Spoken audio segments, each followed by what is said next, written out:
Bom dia, pessoal. Aqui é Germano Miguel Favre Esteves, da Unicesumar Polo Piraju, RA número 24097789-5, né? E aí estou aqui para a atividade mapa da disciplina Filosofia Política, né?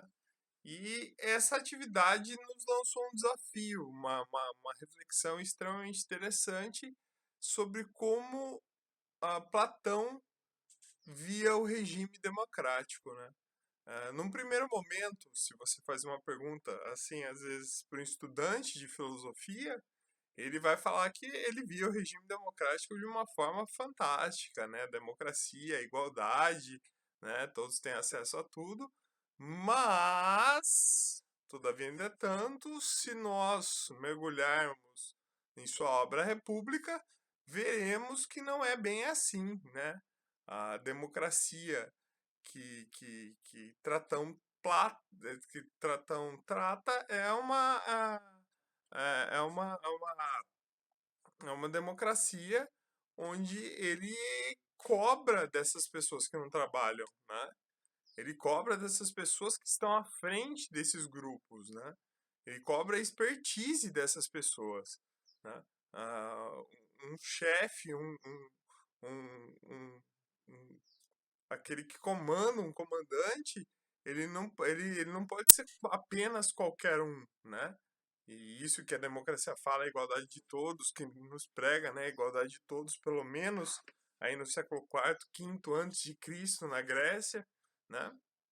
E Platão acha que isso é totalmente errado, né? Para você assumir uma posição de poder dentro de uma democracia representativa, você teria que saber muito bem o que você estaria sabendo, né?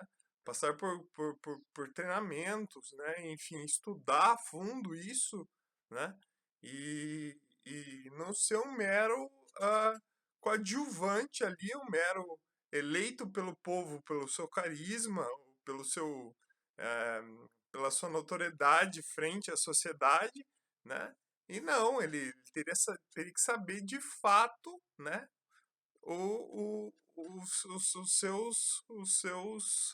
as suas incumbências como chefe ali o rei daquela cidade-estado, daquela polis, né? E é interessante a gente pensar nisso, porque o seu sucessor, Aristóteles, ele pensa de uma forma parecida, mas ele joga com a ideia de que toda massa que é, enfim, iletrada, que não conhece, que não se dá para conhecer, não tem expertise das coisas, ela tem a sua parte boa e todas aquelas pessoas que já são, enfim, doutores, né, sabem do que estão falando, né, que são uma minoria normalmente, né, eles não sabem, aliás, e sabem o que estão falando, eles não são tão expressivos. Mas sabendo o que estão falando, eles mantêm um equilíbrio, né? Aristóteles vai pela via do equilíbrio, né? Mas a reflexão lançada acerca de Platão, de fato, nos faz pensar tomando como empréstimo, né, esse roteiro, essa abertura, falando de Aristóteles, agora falando de Platão, falando de Aristóteles, e agora falando um pouco da realidade que nós vivemos, né? Vivemos uma democracia representativa e a maioria não, né? Isso já são dados do IBGE, não lê as plataformas de governo dos candidatos, né? E isso é um pouco danoso até para a gente, se a gente for falar isso, né? Então, em Aristóteles, a política, a gente tem que ter um certo equilíbrio entre o yin e yang, entre o bom e o mal em cada parte. Platão já é totalmente contra pessoas que não tenham expertise, não tenham conhecimento, não tenham, não tenham nada a ver com a política e são lançados à política por causa de seu carisma, por causa de seu, enfim, de ser uma pessoa pública, de ser uma pessoa conhecida, né?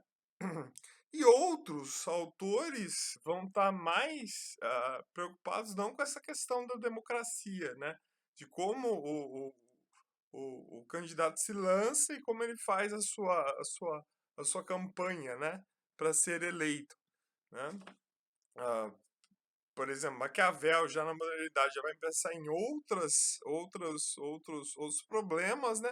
Manter a política dentro da Florença, e por isso que escreve seus livros. A gente vai ver Thomas Hobbes, enfim, né? Falando que o homem é o lobo do homem no estado da natureza, o que realmente, se a gente for pensar, né? ah, vimos também a liberdade de expressão em Voltaire, enfim, e, e é uma ideia que a democracia permeia todas elas, né? De uma forma ou de outra, né? Suprindo ou, né, abrindo, dando uma maior expansão para a própria democracia, né? Então essa primeira reflexão, essa reflexão primeva que Platão faz, que a democracia não é tão boa assim, né? Nos deixa até é a questão do filósofo, né? Incomodado um pouco, e aí a gente vai atrás, a gente vai entender como ele estava falando, por que ele estava falando, e muito boa proposta, né? E fantástico. Muito obrigado.